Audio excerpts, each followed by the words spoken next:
ఎడారిలో సెలయేర్లు. ఏప్రిల్ 5వ తేదీ కొరకు వ్రాయబడిన ఈ భాగాన్ని మీకు చదివి వినిపిస్తున్నది సహోదరుడు పాల్ సుందరం. అప్పుడు నీవు నీ ఇంటిలోనికి వచ్చి నీవును నీ కుమారులను లోపల నుండి తలుపు మూయవలెను. 2వ రాజుల గ్రంథము 4వ అధ్యాయము 4వ వచనం.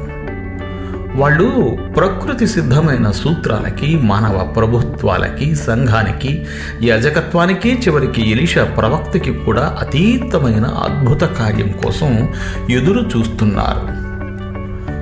గనుక దేవునితో ఒంటరిగానే ఉండాలి, మరెవరూ వాళ్ళతో ఉండకూడదు.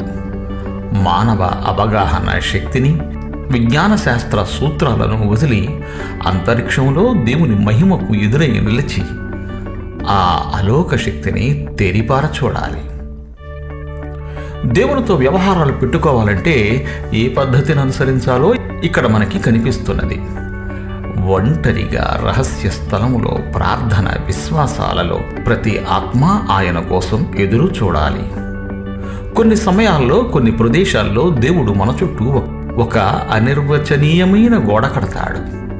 మనకి ఉన్న ఆధారాలన్నింటినీ పడగొడతాడు. సాధారణంగా మనం పనులు చేసే పరిస్థితులను, విధానాలను నిరర్ధకం చేస్తాడు. మనకర్థం కాని దివ్య వాతావరణంలో బంధిస్తాడు. అది మనకి ఇంతకుముందు అనుభవం కానిది, క్రొత్తది. మనకి ఇంతవరకు అలవాటైన అనుభవాల చట్రంలో ఇమడనిది. ఈ క్రొత్త అనుభవంలో ముందేం జరుగుతున్నదో మనకి తెలియదు. మన జీవితం అనే వస్త్రాన్ని దేవుడు తన స్వరూపం వచ్చేలా కత్తిరిస్తాడు. చాలామంది భక్తి గల మనుషులు కూడా ఒక రకమైన గానుగెద్దు జీవితం గడుపుతుంటారు. ప్రతిరోజు అదే జీవితం, ముందు ఏమి జరుగుతున్నదో అనే సందేహం ఉండదు.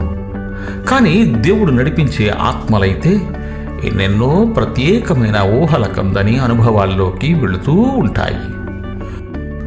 దేవుడు తమని నడిపిస్తున్నాడు అన్న విషయం తప్ప మరేదీ తెలియని అనిశ్చిత పరిస్థితుల్లో ఆయన బంధిస్తాడు.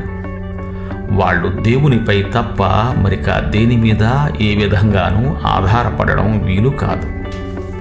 పై వాక్యంలోని విధవరాలిలాగా మనం కూడా బాహ్యమైన వాటిని వదిలి లోపల కేవలం దేవునితో మాత్రమే కలుపబడితేనే తప్ప ఆయన చేసే అద్భుతాన్ని చూడలేము.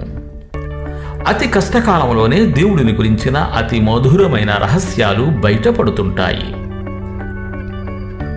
మనల్ని లోపలుంచి తలుపు మూసి మన బాధలో, దుఃఖంలో పలుకుతాడు దేవుడు.